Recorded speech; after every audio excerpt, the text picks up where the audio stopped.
ಬೆಂಗಳೂರಿನ ಪುಡಿ ರೌಡಿಗಳ ಕೈಯಲ್ಲೂ ಲಾಂಗ್ ಬದಲಿಗೆ ರಿವಾಲ್ವರ್ ಸಿಗ್ತಾ ಇತ್ತು.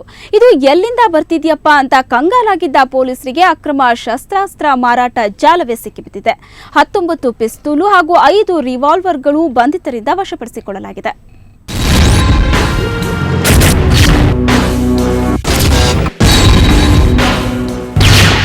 ಇವು 19 ಪಿಸ್ತೂಲು, 5 ರಿವಾಲ್ವರ್, 108 ಜೀವಂತ ಗುಂಡುಗಳು.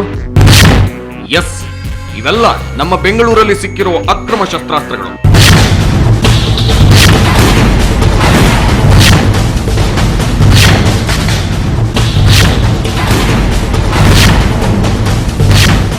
ಇವು ಬೆಂಗಳೂರಿನ ಪುಡಿ ರೌಡಿಗಳಿಗೆ ಅಕ್ರಮವಾಗಿ ಮಾರಾಟ ಮಾಡಲಾಗಿದೆ.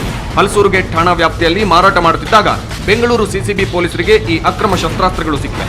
ಇವುಗಳನ್ನು ಮಾರುತ್ತಿದ್ದ ದೊಡ್ಡ ಜಾಲವೇ ಪೊಲೀಸರ ಕೈಗೆ ಸಿಕ್ಕಿಬಿದ್ದಿದೆ.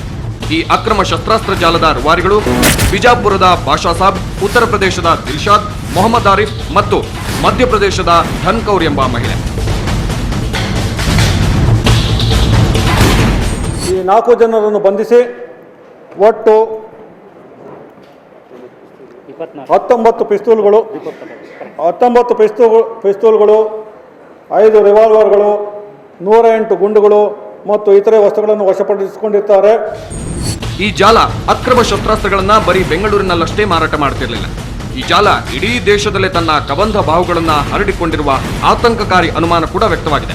ಉತ್ತರ ಪ್ರದೇಶ ಮೂಲದ ದಿಲ್ಶಾದ್ ಮತ್ತು ಮೊಹಮ್ಮದ್ ಆರಿಫ್ ಹಾಗೂ ಮಧ್ಯಪ್ರದೇಶ ಮತ್ತು ಮಹಾರಾಷ್ಟ್ರ ಬಾರ್ಡರ್ನಲ್ಲಿರ್ತಕ್ಕಂತಹ ಒಂದು ಊರಿನವನಾದಂತಹ ಗುರ್ಜೀತ್ ಸಿಂಗ್ ಭೀಮ್ ಸಿಂಗ್ ಬರ್ನಾಲಾ ಈ ವ್ಯಕ್ತಿಗಳು ಪರಿಚಯ ಆಗಿ ಅವರುಗಳ ಮುಖಾಂತರ ಈತ ಕೆಲವೊಂದು ಶಸ್ತ್ರಾಸ್ತ್ರಗಳನ್ನು ಪಡೆದುಕೊಂಡು ಕರ್ನಾಟಕ ರಾಜ್ಯದಲ್ಲಿ ಮತ್ತು ಮಹಾರಾಷ್ಟ್ರದ ಗಡಿ ಭಾಗದಲ್ಲಿ ಈ ಶಸ್ತ್ರಾಸ್ತ್ರಗಳನ್ನು ಕರ್ನಾಟಕ ಹಾಗೂ ಉತ್ತರ ಭಾರತದ ಕೆಲ ರಾಜ್ಯಗಳ ಸಮಾಜಘಾತುಕರು ಈ ಅಕ್ರಮ ಶಸ್ತ್ರಾಸ್ತ್ರ ವ್ಯಾಪಾರದಲ್ಲಿ ತೊಡಗಿಸಿಕೊಂಡಿರುವ ಅಂಶ ತನಿಖೆಯಿಂದ ಬೆಳಕಿಗೆ ಬಂದಿದೆ. ಇಷ್ಟೇ ಅಲ್ಲ, ಈ ಜಾಲದ ಪ್ರಮುಖ ಆರೋಪಿ ಬಾಷಾ ಸಾಬ್ ಬಿಜಾಪುರದಲ್ಲಿ ರೌಡಿ ಶೀಟರ್. ಈತನ ವಿರುದ್ಧ 2 ಕೊಲೆ, 8 ಡಕಾಯಿತಿ ಸೇರಿದಂತೆ ಕರ್ನಾಟಕ ಹಾಗೂ ಮಹಾರಾಷ್ಟ್ರದಲ್ಲಿ ಹಲವಾರು ಪ್ರಕರಣಗಳು ದಾಖಲಾಗಿವೆ. ತನಿಖೆ ಮುಂದುವರೆಸಿರುವ ಸಿಸಿಬಿ ಪೊಲೀಸರು ಇಡೀ ಜಾಲದ ಬಗ್ಗೆ ಮಾಹಿತಿ ಕಲೆ ಹಾಕುತ್ತಿದ್ದಾರೆ. ಅರವಿಂದ್ ಸಾಗರ್, ಕ್ರೈಮ್ ಬ್ಯೂರೋ, ಸುವರ್ಣ ನ್ಯೂಸ್ 24/7. ಮನಿ ಡಬ್ಲಿಂಗ್, ಗೋಲ್ಡ್ ಗೋಲ್ಮಾಲ್ ಬಾಯ್ ಬಿಟ್ರೆ 100 ಕೋಟಿಯದ್ದೇ ಮಾತು. ಇಂಥ ಬಣ್ಣದ ಮಾತುಗಳನ್ನು ಆಡಿ ಕೋಟಿ ವಂಚಿಸ್ತಾ ಇದ್ದ 4 ಇಳಿವಯಸ್ಸಿನ ವಂಚಕರನ್ನ ಬೆಂಗಳೂರು ಪೊಲೀಸರು ಬಂಧಿಸಿದ್ದಾರೆ. ಸದ್ಯ ಇವರ ಮೇಲೆ 4 ಕೋಟಿ ವಂಚನೆಯ ಆರೋಪ ಇದೆ.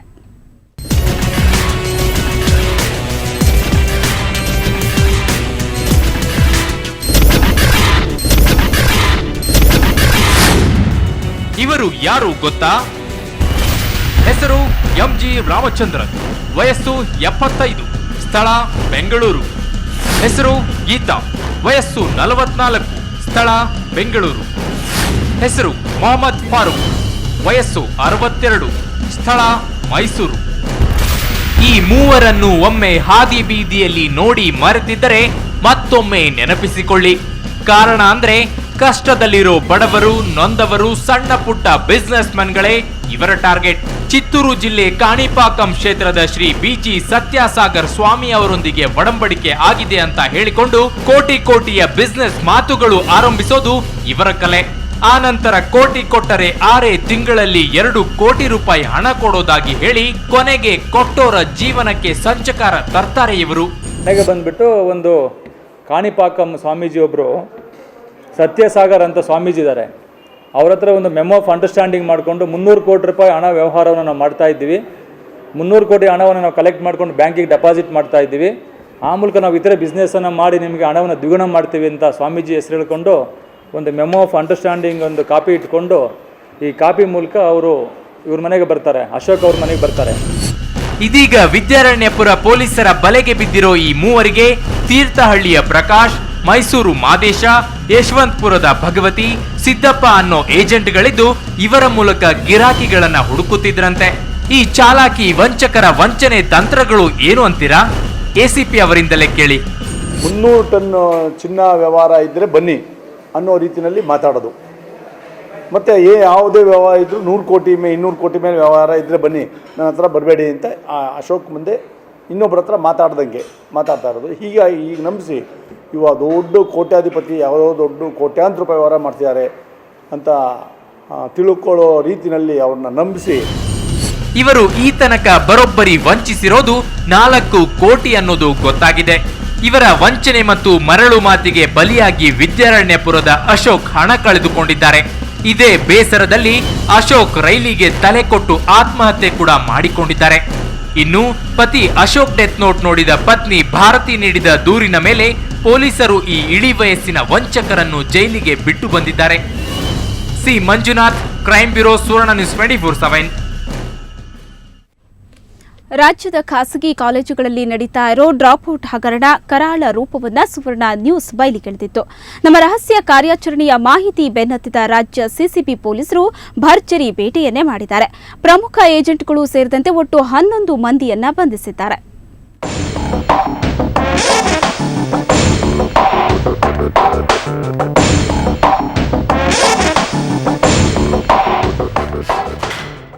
ಡ್ರಾಪ್ಔಟ್ ಸೀಟು ಹಗರಣ ಇದು ಪ್ರತಿಭಾವಂತ ವಿದ್ಯಾರ್ಥಿಗಳಿಗೆ ವಂಚನೆ ಮಾಡಿ ಮೆಡಿಕಲ್ ಸೀಟು ಮಾರೋ ಭಾರೀ ದಂಧೆ. ಖಾಸಗಿ ಮೆಡಿಕಲ್ ಕಾಲೇಜುಗಳ ಆಡಳಿತ ಮಂಡಳಿ ಹಾಗೂ ಏಜೆಂಟ್ಗಳು ಸೇರಿ ಕಾಮೆಡ್ಗೆ ಸೀಟನ್ನು ಲಕ್ಷಾಂತರ ರೂಪಾಯಿಗೆ ಮಾರೋ ಮಾಹಿತಿ ಸುವರ್ಣ ನ್ಯೂಸ್ಗೆ ಸಿಕ್ತು. ಇದರ ಬೆನ್ನತ್ತಿ ರಹಸ್ಯ ಕಾರ್ಯಾಚರಣೆ ನಡೆಸಿತು. ಈ ವೇಳೆ ರಾಜ್ಯದ ಪ್ರಮುಖ ಕಾಲೇಜುಗಳು, ರಾಜಕಾರಣಿಗಳು, ಸ್ವಾಮೀಜಿಗಳ ಬಣ್ಣ ಬಯಲು ಮಾಡಿತು.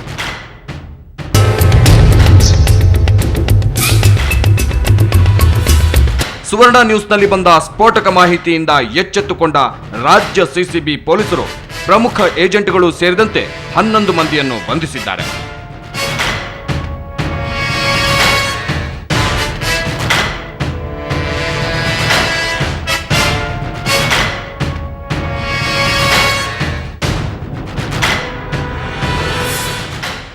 ರಾಜಗೋಪಾಲ್ ರೆಡ್ಡಿ, ಡಾಕ್ಟರ್ ಇಬ್ರಾಹಿಂ, ರಫತ್ ಮಲಿಕ್, ಶೇಖ್ ಅಬ್ದುಲ್ ಫಾರೂಕ್, ರಾಮಚಂದ್ರ, ಕೆಜೆಡ್ ವಹೀಂ ಅಹಮದ್, ಸೈಯದ್ ಅಬ್ರಹಾರ್, ಇಷ್ತಿಯಾಕ್ ಅಹಮದ್, ನಾಗರಾಜು, ಆನಂದ, ಕೆಜಿ ಬಸವಯ್ಯ ಅರೆಸ್ಟ್ ಆಗಿರೋ ಏಜೆಂಟ್ಗಳು. ಈ ಏಜೆಂಟ್ಗಳಿಂದ 23.5 ಲಕ್ಷ ರೂಪಾಯಿ ಕ್ಯಾಶ್, 8 ಮೊಬೈಲ್ ಹಾಗೂ 7 ಲಕ್ಷ ರೂಪಾಯಿ ಡಿಡಿ ವಶಪಡಿಸಿಕೊಂಡಿದ್ದಾರೆ. ಈ ಜಾಲ ಸಾಕಷ್ಟು ವಿಸ್ತೃತವಾಗಿ ಹಬ್ಬಿದೆ. ಇದರಲ್ಲಿ ಪ್ರಭಾವಿ ವ್ಯಕ್ತಿಗಳ ಹೆಸರು ಕೇಳಿ ಬರುತ್ತಿದೆ. ಹಾಗಾಗಿ ಪೊಲೀಸ್ ಇಲಾಖೆ ಈ ಹಗರಣದ ಇನ್ನಷ್ಟು ತನಿಖೆ ನಡೆಸುತ್ತೆ ಅಂತ ನಗರ ಪೊಲೀಸ್ ಆಯುಕ್ತ ಜ್ಯೋತಿ ಪ್ರಕಾಶ್ ಮಿರ್ಜಿ ತಿಳಿಸಿದರು. ಆ ಮ್ಯಾನೇಜ್ಮೆಂಟ್ಗೆ ಸೇರಿದ ಸೀಟಿಗೆ ಮುಂಚೆ ಇವರೆಲ್ಲ ಕೆಲವೊಂದು ವಿದ್ಯಾರ್ಥಿಗಳಿಂದ ಮೊದಲೇ ಇವರು ಅಂಡರ್ಸ್ಟ್ಯಾಂಡಿಂಗ್ ಮಾಡ್ಕೊಂಡು ಅವ್ರ ಹತ್ರ 40 ಲಕ್ಷ, 50 ಲಕ್ಷ, 35 ಲಕ್ಷ ಈ ರೀತಿ ಬೇರೆ ಬೇರೆ ವಿದ್ಯಾರ್ಥಿಗಳಿಂದ ಬೇರೆ ಬೇರೆ ಅಮೌಂಟನ್ನು ಕಲೆಕ್ಟ್ ಮಾಡಿಕೊಂಡು ಆ ಸೀಟನ್ನು ಈ ಹುಡುಗರಿಗೆ ಕೊಡಿಸುವಂಥದ್ದು ಮಾಡ್ತಿದ್ದಾರೆ. ಇದಿನ್ನು ಬಹಳ ಕೂಲಂಕಷವಾದ ಇನ್ವೆಸ್ಟಿಗೇಷನ್ ಆಗಬೇಕಾಗ್ತದೆ. ಈ ಬರೆದಂಥ ಹುಡುಗರು ಅವರೆಲ್ಲೆಲ್ಲಿದ್ದಾರೆ ಅವ್ರ ಬಗ್ಗೆನೂ ನಾವು ಮಾಹಿತಿಗಳನ್ನು ತೆಗೆದುಕೊಂಡು ಅವ್ರ ಮೇಲೂ ಸಹ ಈ ಪ್ರಕರಣದಲ್ಲಿ ಅವ್ರ ಮೇಲೂ ಸಹ ಕ್ರಮ ತೆಗೆದುಕೊಳ್ಳಲಾಗುತ್ತದೆ.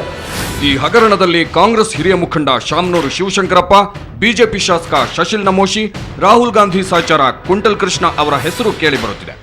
ಅಲ್ಲದೆ ಪ್ರಮುಖ ಮೆಡಿಕಲ್ ಕಾಲೇಜುಗಳಾದ ರಾಮಯ್ಯ, ಅಂಬೇಡ್ಕರ್, ವೈದೇಹಿ, ಆರ್ವಿಎಸ್ಎಸ್ ಕಾಲೇಜುಗಳು ಹಗರಣದಲ್ಲಿ ಪಾಲ್ಗೊಂಡಿವೆ ಅಂತ ಏಜೆಂಟ್ಗಳು ಸುವರ್ಣ ನ್ಯೂಸ್ಗೆ ಬಹಿರಂಗಪಡಿಸಿದ್ರು. ಅಲ್ಲದೆ ಇದರಲ್ಲಿ 25ರಿಂದ 30 ಮಂದಿ ಏಜೆಂಟ್ಗಳು ಭಾಗಿಯಾಗಿದ್ದಾರೆ. ಈ ದಂಧೆ ವಾರ್ಷಿಕ 500 ಕೋಟಿ ರೂಪಾಯಿ ಆದಾಯ ಹೊಂದಿದೆ.